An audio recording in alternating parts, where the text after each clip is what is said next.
தங்கமயில் பாண்டியன் குடும்பத்து மேல எந்த தப்புமே இல்ல. தப்பு பண்ணதெல்லாம் எங்க அம்மா தான். எங்க அம்மா தான் எனக்கு கௌரி நகைய போட்டு விட்டதேவும் அப்படின்னு சொல்லிட்டு தங்கமயில் உண்மையெல்லாம் சொல்லிடுறாங்க. அதனால போலீஸ் ரொம்ப கோவமா, "என்னம்மா அடுக்கடுக்கா அந்த குடும்பத்து மேல போய் கம்ப்ளைண்ட்டா குடுத்துட்டு இருந்த. சுத்தி உள்ளவங்கலாம் அவங்கள பத்தி நல்ல விதமா தான் சொன்னாங்க. ஆனா நீ தான் பொய்யா சொல்லிக்கிட்டு இருந்த.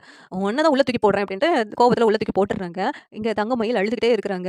உடனே தங்கமயிலோட அம்மா, "இப்படிதான் உளறி வைப்பான்னு நான் சொன்னேன் இல்லையா? அது மாரியே நடந்துச்சு பாத்தியா?" அப்படின்ட்டு அவங்க அப்பா கிட்ட சொல்றாங்க. இந்த நேரத்துல தங்கமயில் அழுதுகிட்டே, "மாமா நான் உங்க கூட சேர்ந்து வாழணும்னு சொல்லிட்டு தான் எங்க அம்மா சொன்னதெல்லாம் சரி சரின்னு சொன்னேன் மாமா. ஆனா நான் பண்ணது பெரிய தப்பு தான்னு எனக்கு இப்ப தான் தெரியுது மாமா. என்ன மன்னிச்சு ஏத்துக்கோங்க மாமா" அப்படின்னு சொல்லிட்டு தங்கமயில் அழுதுகிட்டே இருக்காங்க. உடனே சரவணன் இருந்துட்டு, "நீ பண்ண தப்புக்கெல்லாம் உன்ன சும்மாவே விடக்கூடாதுடி. உன் கூட நான் சேர்ந்து வேற வாழணுமா? அது இந்த ஜென்மத்துல நடக்காது" அப்படின்னு சொல்லிட்டு சரவணன் சொல்றாங்க. அது மட்டும் இல்ல, "நீ தான் உன்னோட நகையெல்லாம் வாங்கிக்கிட்டல்ல, உனக்கு இங்க உங்க வீட்ல போட்டதெல்லாம். அதே மாதிரி நான் உனக்கு தாலி கட்டினேன்ல, அந்த தாலிய என்கிட்ட திருப்பி குடுத்துரு" அப்படின்னு சொல்லிட்டு சரவணன் கேட்கறாங்க. உடனே தங்கமயில் இருந்துட்டு, "அத மட்டும் என்கிட்ட கேட்காதீங்க மாமா" அப்படின்னு சொல்லிட்டு அழுதுகிட்டு இருக்காங்க. இங்க பாண்டியன், கோமதிலாம் இருந்துகிட்டு, "ஏய் எதுக்குடா இங்க வச்சு பிரச்சனை பண்ணிக்கிட்டு? வாடா போவோம்" அப்படிங்கிறாங்க. தங்கமயில் இருந்துட்டு, "நீங்க எல்லாரும் என்ன மன்னிச்சு ஏத்துக்க மாட்டீங்கன்னு எனக்கு தெரியும். நான் சாதாரண தப்பா பண்ணியிருக்கேன். உங்கள ஒரு நாள் ஃபுல்லா ஜெயில்ல வச்சிருக்கேன்ல. நான் பெரிய தப்பு பண்ணியிருக்கேன்.